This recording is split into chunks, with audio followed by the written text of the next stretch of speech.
Well, Cristina, it's nice to see you in person again here at the LATAM conference in Mexico City. Nice to be here, Bradley. So, Costa Rica had a recent tax reform.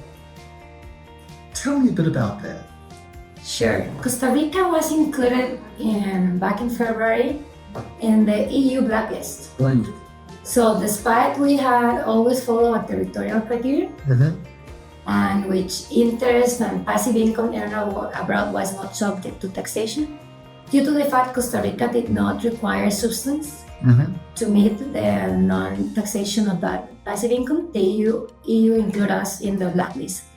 So Costa Rica made a big effort in order to be excluded of the list, and tax reform was enacted a month ago.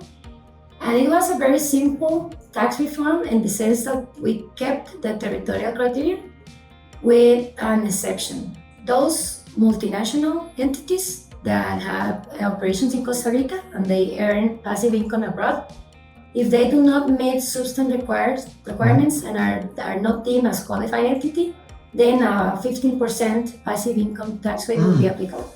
So it's very important to review the structures in order to see if we have passive income, if we are in the requirements threshold, which is that the company is a multinational which operates in 2 jurisdictions, and the substance requirements have to be very carefully reviewed.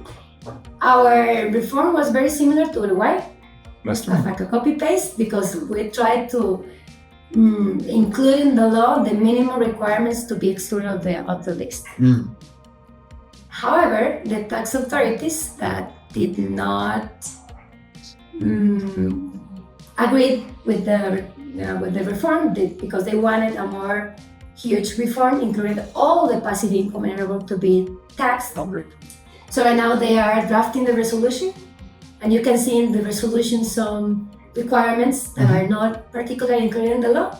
So taxpayers should review if that resolution is in the terms of the law. If not, we can file a constitutional suit or something. Right.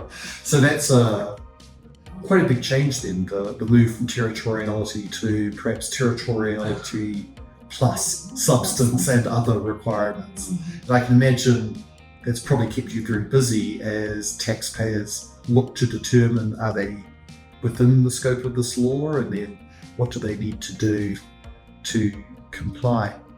How will it impact entities like holding companies, do you think? You will have to review the substance because the law requires that you have to meet with the human resources, premises, and expenses incurred in order to keep the investment. And each of those requirements have to be satisfied for each type of passive income that the entity earns. So for example, if you have dividends or if you have interest, then you will have to meet the requirements for dividends and for interest.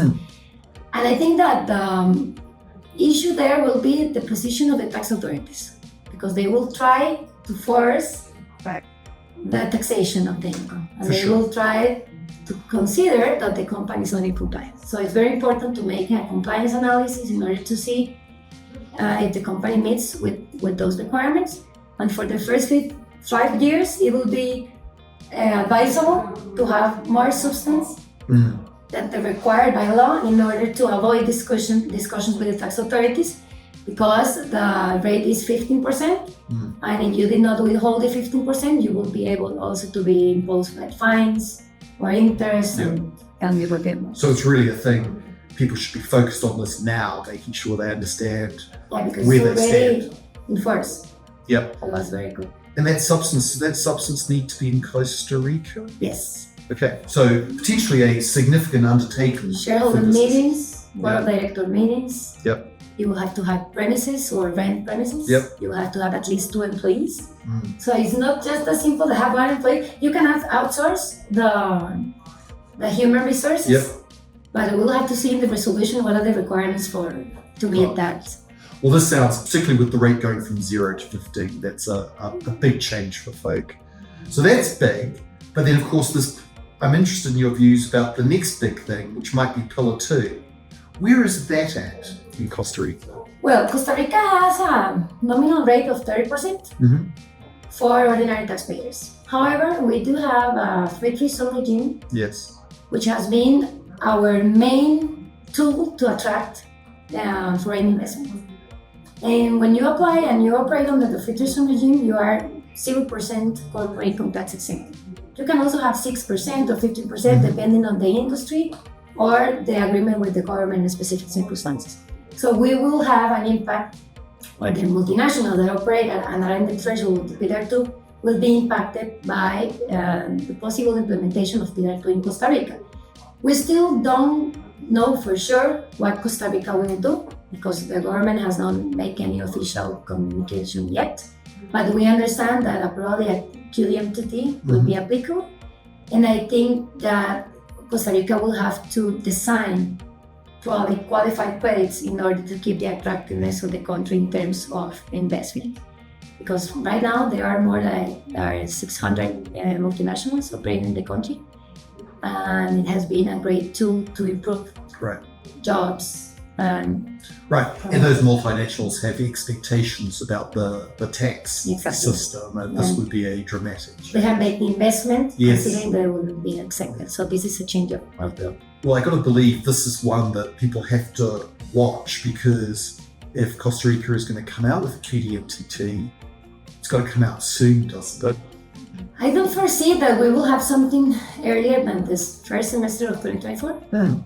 So probably this could apply in 25. But still, entities that operate under the free trade zone regime that are or have operations in jurisdictions that already implemented the Pillar 2, or that is going to enter into force in January of 2024, they will have to review what will be impact for Costa Rica, because Costa Rica will not tax probably the minimum tax during 2024. So lots to watch for there, right? There's the treatment of passive income, change to get off the blacklist, and then watch the space for Pillar 2. Yes, that I want to do. Well, Cristina, lots to talk about at the conference this week, so thank you for your time. Thank you.